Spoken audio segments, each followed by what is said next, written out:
আসসালামু আলাইকুম প্রিয় শিক্ষার্থীরা, আশা করি সবাই ভালো আছো এবং সুস্থ আছো। আমি এমদাদুল বাড়ি শাওন, প্রভাষক হিসাব বিজ্ঞান, কুমিল্লা সরকারি মহিলা কলেজ। তো আমরা আমাদের হিসাব বিজ্ঞান পঞ্চম অধ্যায়, হিসাব বিজ্ঞান প্রথম পত্রের পঞ্চম অধ্যায় আমরা গত 3 লেকচারে আমরা শেষ করেছি। তা আজকে আমরা যে অধ্যায়টি নিয়ে কথা বলবো সেটি হচ্ছে অধ্যায় 8, দৃশ্যমান ও অদৃশ্যমান সম্পদের হিসাব রক্ষণ।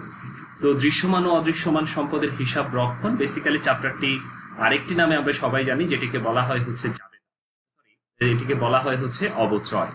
তো এই অবচয়ে যাওয়ার আগে প্রথমে আমাদেরকে যে জিনিসটি জানতে হবে সেটা হচ্ছে দৃশ্যমান এবং অদৃশ্যমান সম্পদ সাধারণত যেখান থেকে আসে সেটাকে বলা হয় হচ্ছে স্থায়ী সম্পদ। আমরা জানি সম্পদের মধ্যে স্থায়ী সম্পদ মানে হচ্ছে যেসব সম্পদের আয়ুষ্কাল হচ্ছে কয় বছর, 1 বছরের বেশি। যে সম্পদের আয়ুষ্কাল হচ্ছে 1 বছরের বেশি হবে সেসব সম্পদকেই বলা হয় হচ্ছে কি সম্পদ, সেগুলোকেই বলা হয় হচ্ছে আয়ুষ্কাল হচ্ছে কয় বছরের বেশি, 1 বছরের বেশি, তাকে বলা হয় হচ্ছে স্থায়ী সম্পদ। আর আরেকটা জিনিস জানি, এই যে সম্পদগুলো আছে এগুলো সাধারণত হচ্ছে কিসের জন্য ব্যবহার করা হয়, ব্যবসা পরিচালনায় ব্যবহার করা হয় এবং অনেক বছর ধরে কি পাওয়া যায়, সুবিধা পাওয়া যায়। মানে হচ্ছে দীর্ঘমেয়াদে যেটা থেকে সুবিধা পাওয়া যাবে এবং ব্যবসায় পরিচালনা করা যাবে তাকেই বলা হয় হচ্ছে স্থায়ী সম্পদ। তো স্থায়ী সম্পদের শ্রেণীবিভাগ যদি আমরা বলি, স্থায়ী সম্পদের শ্রেণীবিভাগ হচ্ছে প্রধানত 3টি। একটি হচ্ছে দৃশ্যমান, একটি হচ্ছে অদৃশ্যমান, আরেকটি হচ্ছে প্রাকৃতিক সম্পদ। তো প্রথমেই আমরা যেটি জানি দৃশ্যমানে হচ্ছে কি যেটি দেখা যাবে, যেটিকে ধরা যাবে, ছোঁয়া যাবে এবং হচ্ছে যেগুলোর বাস্তব অস্তিত্ব আছে, যেমন আমাদের আশেপাশেই যেমন মেশিন, দালান কোঠা, যন্ত্রপাতি, ভূমি, এগুলোকে বলা হয় হচ্ছে কি সম্পদ, সেগুলোকে বলা হয় হচ্ছে দৃশ্যমান সম্পদ। আর অদৃশ্যমান মানে হচ্ছে কি যেগুলো হচ্ছে কি বাস্তব অস্তিত্ব নেই, ধরা বা কি করা যাবে না, ছোঁয়া যাবে না। তবে এটার একটা বড় ব্যাপার হচ্ছে যে অদৃশ্যমান সম্পদের হচ্ছে কি মূল্য আছে, ব্যবসায়িক মূল্য আছে এবং আইনের মাধ্যমে এর ব্যবহার কি হয়, এর ব্যবহার ক্ষমতা কি হয়, আইনের মাধ্যমে এর ব্যবহার ক্ষমতা হচ্ছে অর্জিত হয়। যেমন হচ্ছে কি সুনাম, কপিরাইট। তো এই সুনাম, কপিরাইট এগুলো আমরা সবাই জানি, এগুলোকে বলা হয় অদৃশ্যমান সম্পদ। তাছাড়াও আরো অনেক অদৃশ্যমান সম্পদ আছে, যেমন হচ্ছে প্যাটেন্ট, তারপর হচ্ছে গ্রন্থসত্ত্ব বা ফ্র্যাঞ্চাইজি, তাদেরকে বলা হয়েছে কি সম্পদ, অদৃশ্যমান। মানে যেগুলোর বাস্তব অস্তিত্ব নেই এবং ধরা এবং কি যাবে না, ছোঁয়া যাবে না।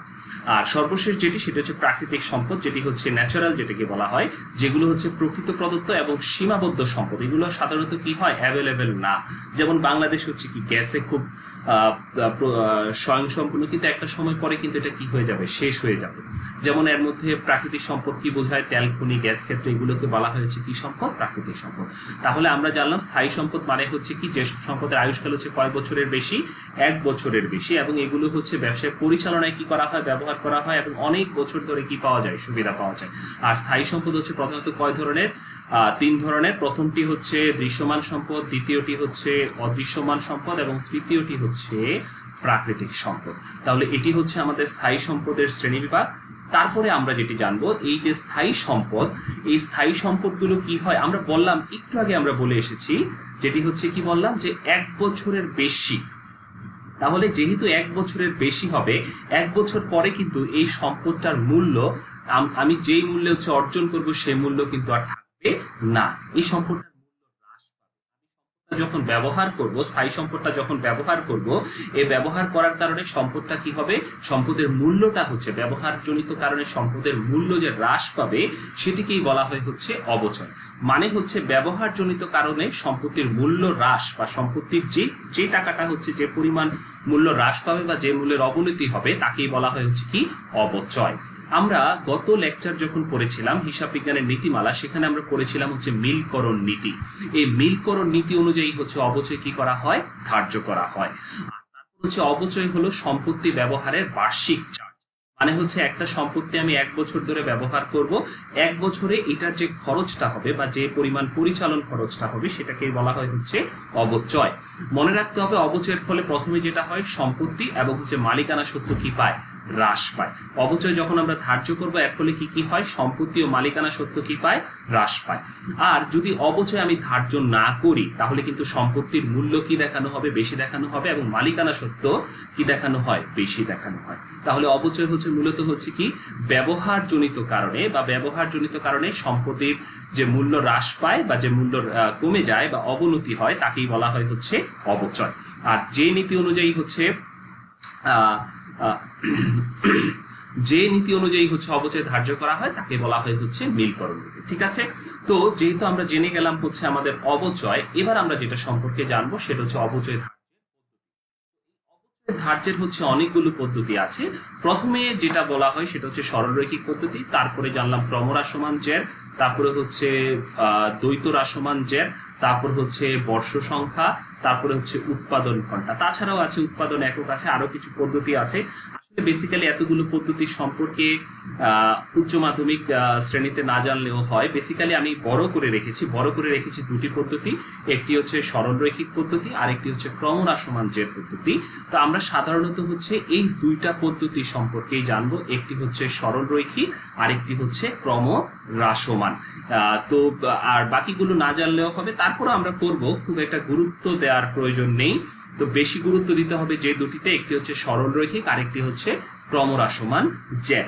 তো আমরা দেখি প্রথমেই এই ক্রমহ্রাসমান জের বা সরলরৈখিক বা বর্ষ সংখ্যা এগুলোতে যাওয়ার আগে আমার কিছু গুরুত্বপূর্ণ তথ্য বা টার্ম হচ্ছে জানতে হবে, যেগুলো জানা খুবই দরকার। এগুলো জানলে কি হবে, আমাদের গাণিতিক সমস্যাগুলো সমাধান করতে খুব সহজ হবে। তো গুরুত্বপূর্ণ তথ্যের ক্ষেত্রে প্রথমেই যেটা আসবে সেটা হচ্ছে ভগ্নাবশেষ মূল্য। ভগ্নাবশেষ মূল্য বা অবশিষ্ট মূল্য যেটাকে বলা হয়, যে খুবই সহজ। আমরা বললাম যে প্রত্যেক বছর, একটু আগে আমরা অবচয়ের সংজ্ঞার মধ্যে বলেছি, বা অবচয় বলতে আমরা যেটি জানি সেটি হচ্ছে অবচয় মানে হচ্ছে যে এক বছর যে আমি সম্পদটা ব্যবহার করব, এই এক বছর সম্পদ ব্যবহারের যে চার্জ, মানে হচ্ছে সম্পত্তি ব্যবহার শেষে। এখন একটা সম্পদের যখন মেয়াদ শেষে আমি সম্পদটা বিক্রয় করে দিব বা সম্পদটার যখন সময়টা শেষ হয়ে যাবে, এটা বিক্রয় করলে যে মূল্যটা পাওয়া যায়, মনে করলাম আমার একটা সম্পত্তির মূল্য হচ্ছে, ধরলাম হচ্ছে 1000 টাকা। এখন এই সম্পত্তিটা আমি 5 বছর ব্যবহার করলাম। 5 বছর ব্যবহার করার পরে এই সম্পদটা আমি বিক্রয় করলাম হচ্ছে কত টাকা, 400 টাকা। তাহলে খেয়াল করে দেখেন, আমি দাম পাচ্ছি না কত, আমি পাচ্ছি না হচ্ছে কত টাকা, 600। এই যে 600 টাকা আমি পাচ্ছি না, এই যে 600 টাকা আমি পাচ্ছি না, এই 600 টাকাকে যে 600 টাকা পাচ্ছি না, এটা হচ্ছে অবচয়। আর এই যে আমি 400 টাকা যেটা আমি পাচ্ছি বিক্রয় করে, এটাকে বলা হয় হচ্ছে কি মূল্য, ভগ্নাবশেষ মূল্য। তাহলে ভগ্নাবশেষ মূল্য বলতে যেটাকে বোঝানো হয় সেটি হচ্ছে যে সম্পত্তি ব্যবহার শেষে বিক্রয় করে যে মূল্য আদায় হয় তাকেই বলা হয় হচ্ছে ভগ্নাবশেষ মূল্য। তারপরে আমরা যেটি সম্পর্কে জানবো সেটি হচ্ছে আয়ুষ্কাল। এই যে বললাম যে সম্পত্তির ব্যবহার শেষে যে সময়টা আমি হচ্ছে সম্পত্তি ব্যবহার করব সেটিকেই বলা হয় হচ্ছে কি কাল, আয়ুষ্কাল। মানে সম্পত্তি মোট যে পরিমাণ সময় ব্যবহার করা হবে, মানে একটা সম্পত্তি যে পরিমাণ সময় ব্যবহার করা হবে সেটাকেই বলা হয় হচ্ছে আয়ুষ্কাল। আর এই হচ্ছে আমার প্রথমে যেটা জানলাম সেটা হচ্ছে ভগ্নাবশেষ মূল্য। তারপরে আমরা যেটা সম্পর্কে জানলাম সেটি হচ্ছে আমার আয়ুষ্কাল। এবার অবচয়যোগ্য মূল্য খুবই ভালোভাবে মনে রাখতে হবে। অবচয়যোগ্য মূল্য মানে হচ্ছে সম্পত্তি ক্রয় মূল্য মাইনাস হচ্ছে ভগ্নাবশেষ মূল্য। ভগ্নাবশেষ মূল্য কি সেটা তো আমরা জানি। ভগ্নাবশেষ মূল্য মানে হচ্ছে কি সম্পত্তি ব্যবহার শেষে বিক্রয় করে যে মূল্যটা আদায় করা যায় তাকেই বলা হয় ভগ্নাবশেষ মূল্য। আর সম্পত্তি ক্রয় মূল্য মানেই কিন্তু বেসিক্যালি এমন না যে আমি সম্পত্তিটা, ধরেন আমরা আমাদের বাসার জন্য অনেক কিছু ক্রয় করি, যেমন ধরেন আমরা একটা টিভি কিনলাম, টিভির দাম দোকান থেকে আমরা নিলাম হচ্ছে মনে করলাম 40,000 টাকা দিয়ে। তাহলে এই 40,000 টাকাকেই কি আপনি সম্পত্তির ক্রয় মূল্য বলতে পারবেন? না। এই যখন আপনি টিভিটা কিনবেন, টিভিটা কেনার পরে এটা কিন্তু আনতে আপনাকে একটা ভাড়া দিতে হবে, তারপরে হচ্ছে এটা এনে আপনাকে কিন্তু এটাকে বসাতে হবে, যেটাকে সংস্থাপন বলে। এই যত ধরনের সম্পত্তি ক্রয়ের সাথে বা টিভিটা ক্রয়ের সাথে যতগুলো মূল্য থাকবে সবগুলো মূল্য যোগ করে যে মূল্যটা হবে সেটাকেই বলা হয় হচ্ছে সম্পত্তির ক্রয় মূল্য। আর এই সম্পত্তির ক্রয় মূল্য থেকে আমরা যে জিনিসটা বিয়োগ করব সেটাকেই বলা হয় হচ্ছে ভগ্নাবশেষ মূল্য। তো আজকের লেকচারে হচ্ছে এতটুকুই থাকবে, এই তথ্যগুলোই থাকবে, কারণ এতটুকুই থাকবে। পরের ক্লাসে আমরা যেটি সম্পর্কে জানবো সেটা হচ্ছে অবচয় ধার্যের যে পদ্ধতিগুলো আছে সেই পদ্ধতিগুলো সম্পর্কে। ঠিক আছে, তাহলে আজকের পড়াটা আমি আরো একবার একটু আমরা রিকল করে নিই। সেটা হচ্ছে আমরা প্রথমেই জেনেছি, যেটি হচ্ছে প্রথমে আমরা যেটি সম্পর্কে জানলাম, আমাদের অধ্যায়ের নামটি কি ছিল? অধ্যায়ের নামটি ছিল হচ্ছে কি দৃশ্যমান ও অদৃশ্যমান সম্পদের হিসাব রক্ষণ।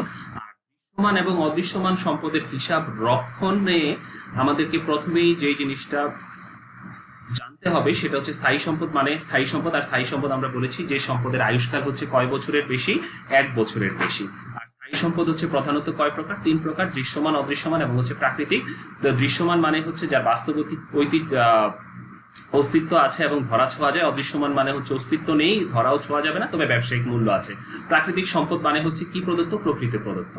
তারপরে এই স্থায়ী সম্পদগুলোর উপরে যেটা ধরা হয় ব্যবহারজনিত কারণে সম্পত্তির যে মূল্য হ্রাস হয় তাকেই বলা হয় অবচয়। আর মিলকরণ নীতি অনুযায়ী হচ্ছে অবচয় ধার্য করা হয়। আর আমি যে সম্পত্তিটা ব্যবহার করছি, বার্ষিক সম্পত্তির যে চার্জ, সম্পত্তি ব্যবহারের যে বার্ষিক চার্জ তাকেই বলা হয় হচ্ছে অবচয়। আর অবচয় ধার্যের ফলে হচ্ছে কি হয়? সম্পত্তি ও মালিকানা সত্ত্ব কি হয়? হ্রাস পায়। তো এই তারপরে আমরা বললাম হচ্ছে অবচয় ধার্যের পদ্ধতি। তো অবচয় ধার্যের পদ্ধতি অনেকগুলো সম্পর্কে আমরা জেনেছি, তবে আমাদেরকে যে দুটি সম্পর্কে জানতে হবে, একটি হচ্ছে সরলরৈখিক পদ্ধতি আর একটি হচ্ছে ক্রমহ্রাসমান জ্যার পদ্ধতি। আর সর্বশেষ যেটি বলেছি সেটা হচ্ছে তথ্য, যেগুলো হচ্ছে আমাদের গাণিতিক সমস্যা সমাধান করতে যে এই শব্দগুলো আমাদেরকে একটু মনে রাখতে হবে। প্রথমে যেটি বলেছিলাম ভগ্নাবশেষ মূল্য, মানে যে সম্পত্তি ব্যবহার শেষে বিক্রয় করে যে মূল্য পাওয়া যায়। তারপরে যেটি বলেছি আয়ুষ্কাল, যে একটা সম্পত্তি আমি যে পরিমাণ সময় হচ্ছে ব্যবহার করব সেটিকে আয়ুষ্কাল। এবং সর্বশেষ হচ্ছে অবচয়যোগ্য মূল্য, মানে সম্পত্তি ক্রয় মূল্য থেকে ভগ্নাবশেষ মূল্য। এতটুকুই আমাদের পড়া থাকবে। পরবর্তী ক্লাসে আমি বলেছি, পরবর্তী ক্লাসে আমরা যেটি সম্পর্কে জানবো সেটি হচ্ছে আমাদের অবচয় ধার্যের যে পদ্ধতি, কিভাবে আমরা অবচয় ধার্য করি সেগুলো সম্পর্কে আমরা জানবো। তাহলে ততক্ষণ পর্যন্ত সবাই ভালো থাকুন, সুস্থ থাকুন এবং বিশ্ব স্বাস্থ্য সংস্থার হচ্ছে যে গাইডলাইন আছে বা গণপ্রজাতন্ত্রী বাংলাদেশ সরকার কর্তৃক যে গাইডলাইন দেওয়া হয়েছে সেই গাইডলাইন আমরা সবাই ফলো করলে হচ্ছে আমাদের অন্তত এই মহামারীটা ইনশাল্লাহ খুব অতি দ্রুত আমাদের মধ্য থেকে বিদায় নেবে। শুধু আমাদের সচেতনতাই পারে হচ্ছে আমাদের এই মহামারী থেকে আমাদেরকে মুক্ত করতে। তাহলে সবাই ভালো থাকুন, সুস্থ থাকুন। আসসালামু আলাইকুম।